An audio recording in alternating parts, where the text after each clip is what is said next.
Bom dia! Dia 21 de janeiro hoje. Vamos para o nosso devocional?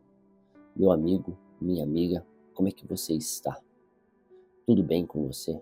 Coloca nos comentários, me deixa saber como você está neste momento. E se você precisar de uma oração, coloca aí. Vou fazer uma oração para você, tá? Muito obrigado. Vamos então para o nosso devocional. Sente-se em uma cadeira confortável, se aconchegue em algum lugar, ou na sua cama, sente-se ou deite-se. Respire profundamente, relaxe. Eu costumo fechar os meus olhos, mas você não é obrigado a fechar os olhos não, tá? Eu costumo fechar os olhos para poder me concentrar.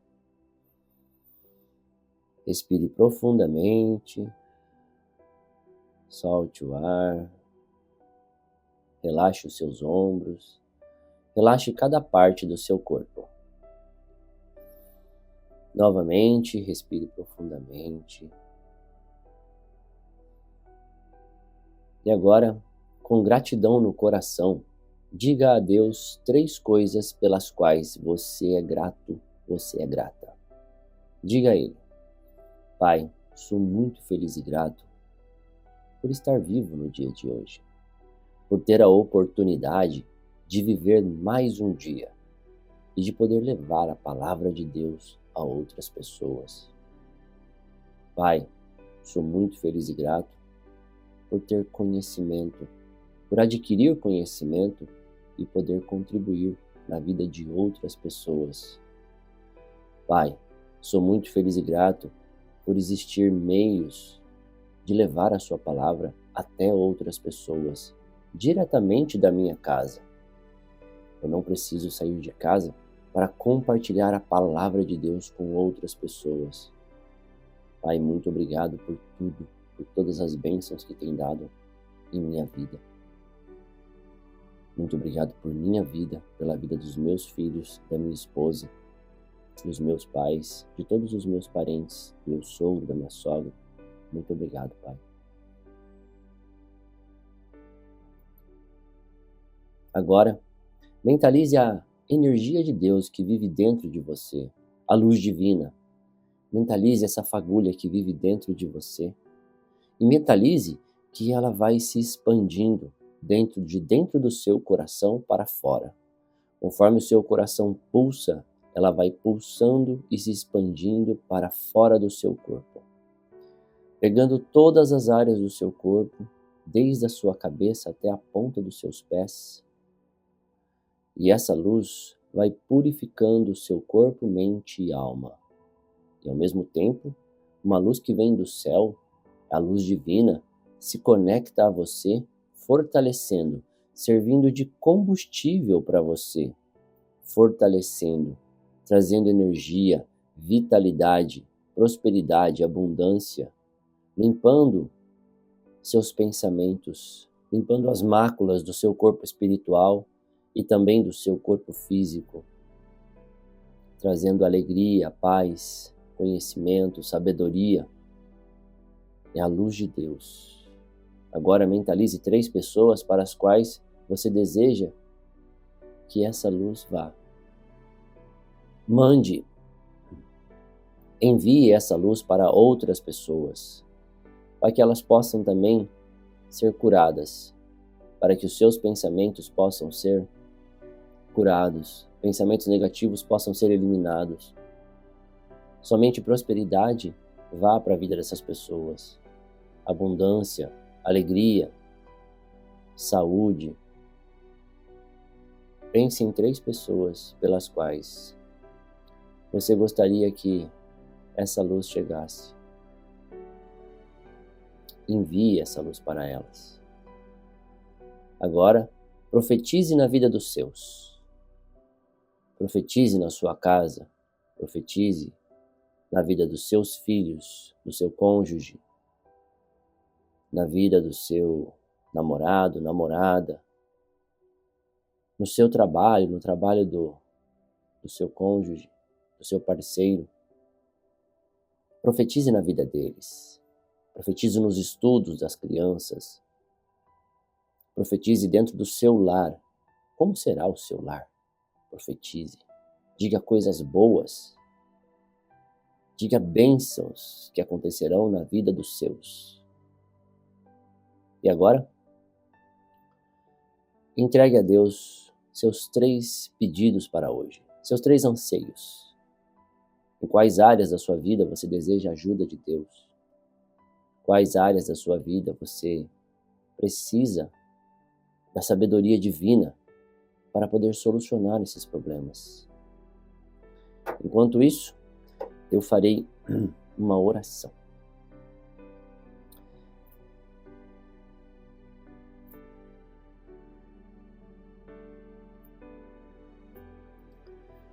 Senhor, fazei de mim um instrumento de vossa paz. Onde houver ódio, que eu leve o amor. Onde houver ofensa, que eu leve o perdão. Onde houver discórdia, que eu leve a união. Onde houver dúvidas, que eu leve a fé. Onde houver erro, que eu leve a verdade. Onde houver desespero, que eu leve a esperança. Onde houver tristeza, que eu leve a alegria. Onde houver trevas, que eu leve a luz. Pai, faça de vossa luz, faça do meu corpo a morada de vossa luz, que eu possa iluminar a vida dos outros. Neste dia, que eu possa levar as suas bênçãos para os outros também neste dia. Que eu possa ser compreensivo com quem precisa de compreensão. Que eu possa perdoar quem precisa de perdão. Ensina meu coração a perdoar aqueles que precisam. Ensina-me também a pedir perdão pelos erros que cometi. Pai, muito obrigado pela dádiva da vida. Muito obrigado pelo dia de hoje. Amém. E agora, vamos para a nossa leitura. O nível de fé que você deposita em Deus será o nível de transformação que você viverá. Então disse Deus: tome seu filho, seu único filho Isaque, a quem você ama, e vá para a região de Moriá.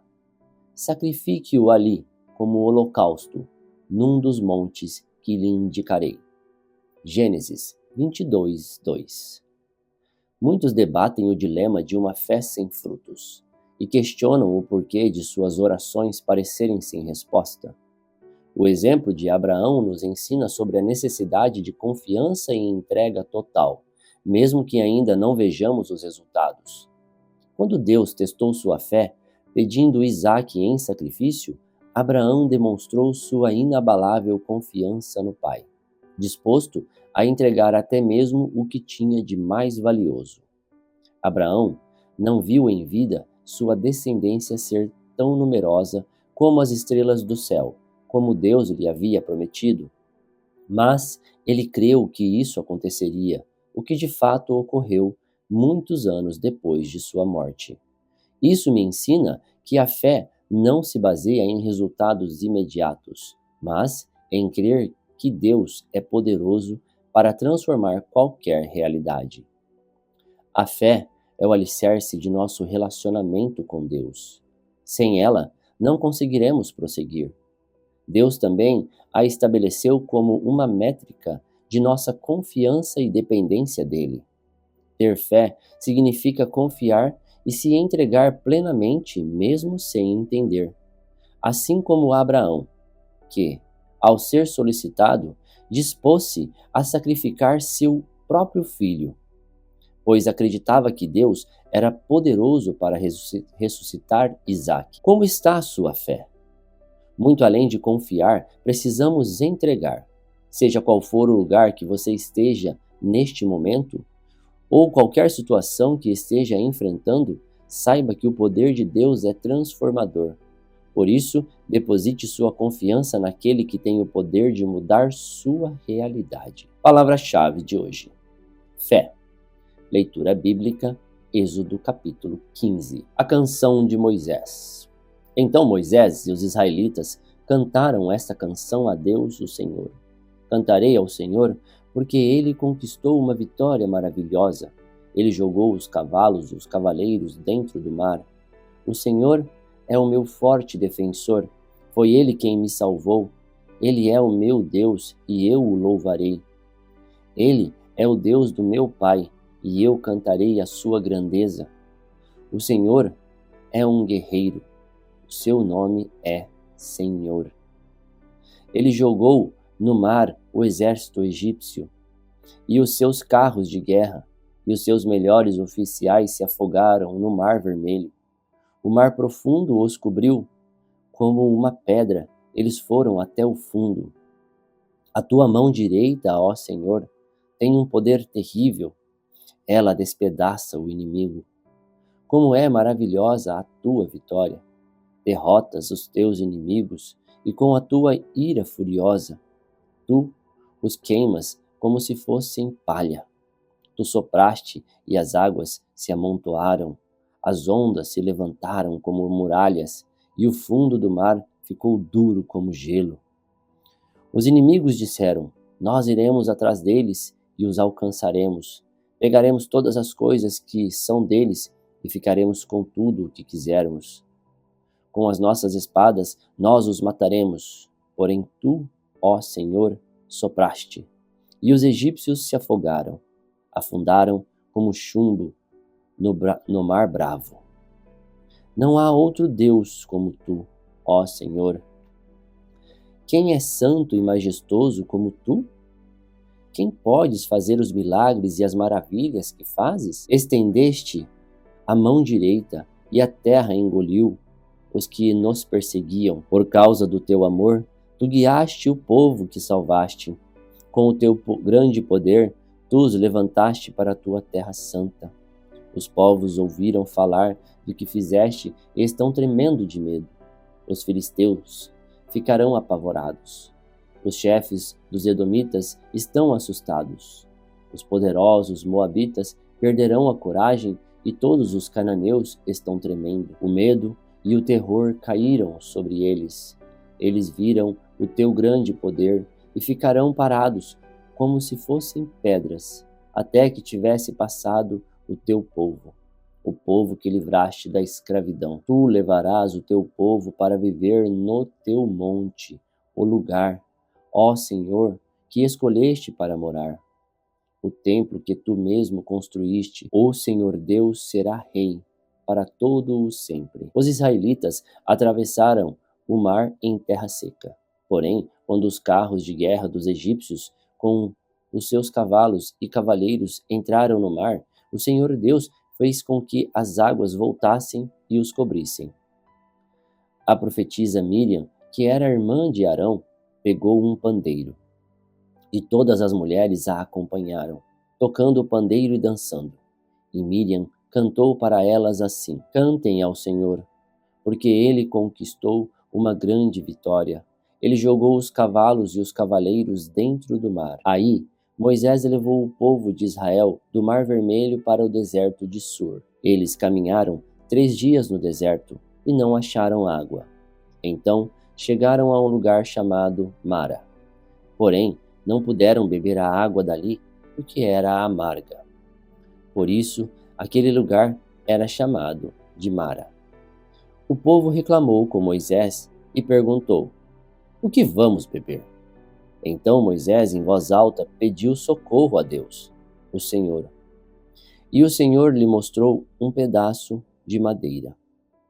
Moisés jogou a madeira na água, e a água ficou boa de beber. Foi nesse lugar que o Senhor Deus deu leis aos israelitas e os pôs à prova. Ele disse: se vocês prestarem atenção no que eu digo, se fizerem o que é certo e se guardarem os meus mandamentos, eu não os castigarei com nenhuma das doenças que mandei contra os egípcios. Eu sou o Senhor, que cura vocês. Depois, os israelitas chegaram a Elim, onde havia 12 fontes de água e 70 palmeiras, e acamparam ali, perto da água. Quando você lê a Bíblia, você se questiona se você faria o mesmo que aquele personagem da Bíblia fez? Eu me pergunto muitas vezes eu me questiono se eu agiria da mesma forma, com a mesma fé. Por exemplo, hoje, no livro Café com Deus Pai, estava falando sobre a fé de Abraão, que é considerado o pai da fé. A fé de Abraão era uma fé inabalável. E muitas vezes, quando eu leio as histórias de Abraão, eu me pergunto, será que eu faria o mesmo que Abraão fez?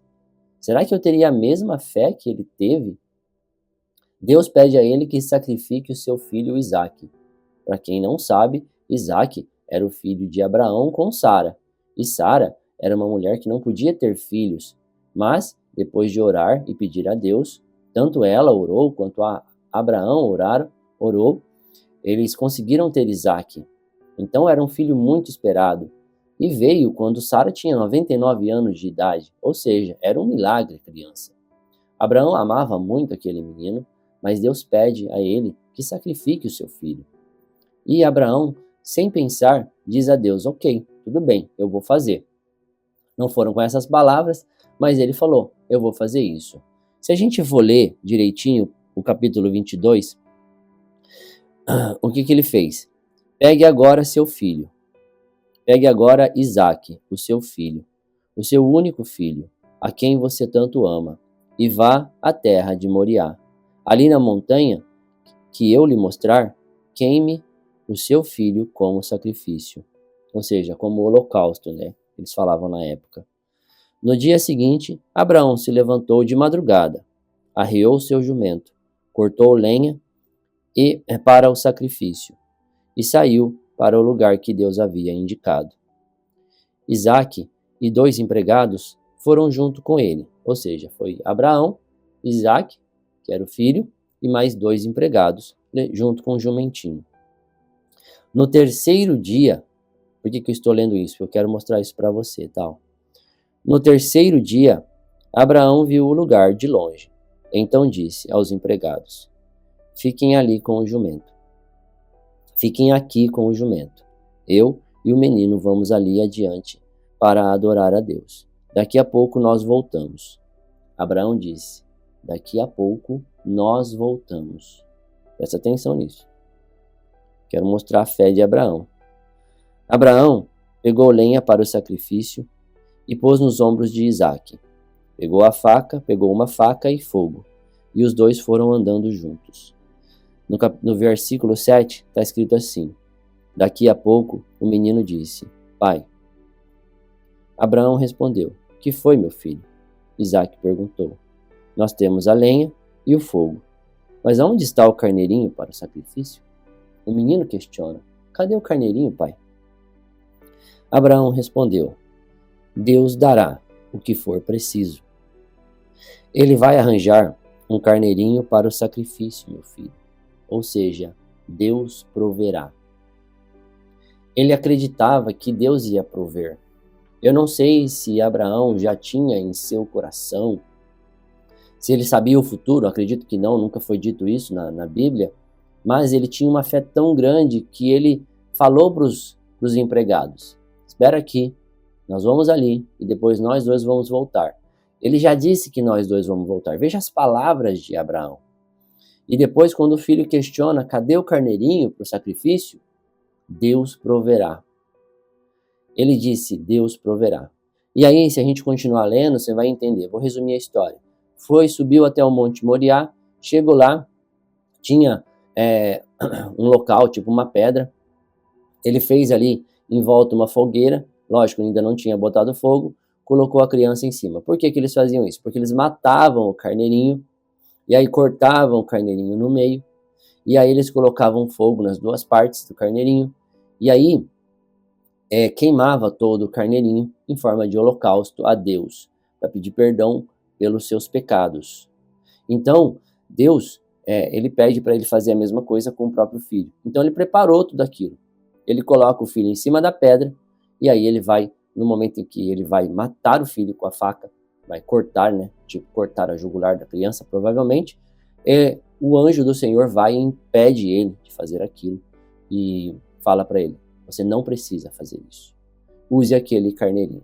E aí aparece um carneirinho do nada lá, no meio do monte, e aí ele tira o filho de cima da pedra, pega o carneirinho, coloca no lugar, e os 2 juntos, ele e o filho Isaque, fazem uma oferenda a Deus, faziam um holocausto ao Senhor. Mas olha só, isso aconteceu num dia. No dia seguinte, então, ou seja, aconteceu hoje, no dia seguinte de manhã, ele começou a se preparar para sair e saiu. Foram 3 dias de caminhada, ou seja, 4 dias. São 4 dias. Você, que é pai e que é mãe, se Deus aparecesse para você, eu sempre me coloco no lugar das pessoas que estavam na Bíblia. Se Deus aparecesse para você e falasse para você, você tem que sacrificar um dos seus filhos. Você tem que sacrificar o mais velho, por exemplo. Você pegaria ele, caminharia durante um dia, você caminhou durante 3 dias, mas isso aconteceu um dia antes, ou seja, são 4 dias. Como é que foi a mente de Abraão? O que aconteceu dentro da mente de Abraão? Nesses 4 dias, a mente dele deve ter falado muita coisa para ele. O ego e a vaidade devem ter falado muita coisa para ele. Mas ele seguiu firme, ele foi e levou. E as palavras de Abraão, eu gosto de ver pelas palavras da pessoa. As palavras de Abraão, parecia que ele já sabia que ele ia trazer o filho dele de volta. Porque ele confiava que Deus, eu acredito que ele confiava que Deus não ia fazer isso, Deus ia prover. Tanto é que lá em Hebreus 11:19, lá em Hebreus 11:19, está escrito que ele acreditava que Deus era poderoso para ressuscitar Isaac. Lá está escrito isso. Abraão talvez não achasse que ele não deveria sacrificar o menino. Talvez ele achasse, eu vou sacrificar, mas Deus é poderoso e vai ressuscitar o meu filho para mim. Eu vou entregar e ele vai me dar de volta. Talvez esse fosse o pensamento dele. Lá em Hebreus está escrito isso. Então, Hebreus 11:19, está escrito isso, tá? Então, se quiser dar uma olhadinha lá para confirmar. Então, eu fico pensando, sempre que eu vejo, sempre que eu leio as histórias da Bíblia, eu fico pensando, cara, será que eu faria o mesmo? Será que a minha fé é tão grande quanto a fé de Abraão? E aqui no livro Café com Deus Pai hoje está falando também que Abraão não chegou a viver para ver a sua descendência ser tão numerosa quanto as estrelas do céu. Isso é verdade, ele morreu antes da descendência dele chegar a dominar o planeta. Mas, estatisticamente falando hoje, depois pode fazer uma pesquisa, estatisticamente hoje falando, 70% da população mundial é descendente de Abraão. Somos descendentes dele. Provavelmente você que está me ouvindo é descendente de Abraão também. Ou alguém na sua família teve descendência de Abraão. Então, de qualquer forma, nós somos de alguma forma descendentes de Abraão. Ou seja, sim, a descendência dele é tão numerosa quanto as estrelas no céu. Talvez as estrelas que a gente consiga ver, não a galáxia inteira ou todas as galáxias somadas, mas sim, a descendência dele se tornou numerosa. Ou seja, Deus fez aquilo que prometeu a Abraão. Deus disse a ele que a sua descendência vai ser tão numerosa quanto as estrelas. E eu acho isso incrível. E nessa parte da Bíblia também, querendo entrar numa outra questão, Deus fala para Abraão, saia para fora de sua tenda, olhe para o céu, veja as estrelas. Sua descendência vai ser tão numerosa quanto as estrelas. E aí eu fico pensando, Abraão deve ter deitado ali no chão, olhado para o céu, junto com a esposa dele, depois chamado ela lá para fora, né? E olha para cima, nossos filhos serão tão numerosos quanto essas estrelas do céu. E em cada estrela deve ter visto o rostinho de uma criança com a descendência de Abraão, um Abraãozinho, uma Sarinha nas estrelas do céu. Isso é incrível, né? Isso é uma forma de atrair aquilo que a gente deseja, né? Deus já ensinou isso a Abraão também. Olhar para as estrelas do céu e imaginar que a sua descendência será tão numerosa quanto as estrelas do céu. Isso é muito interessante também. Tá? Muito obrigado por hoje. Vou ficando por aqui. Muito obrigado. Tenha um ótimo dia e que Deus o abençoe.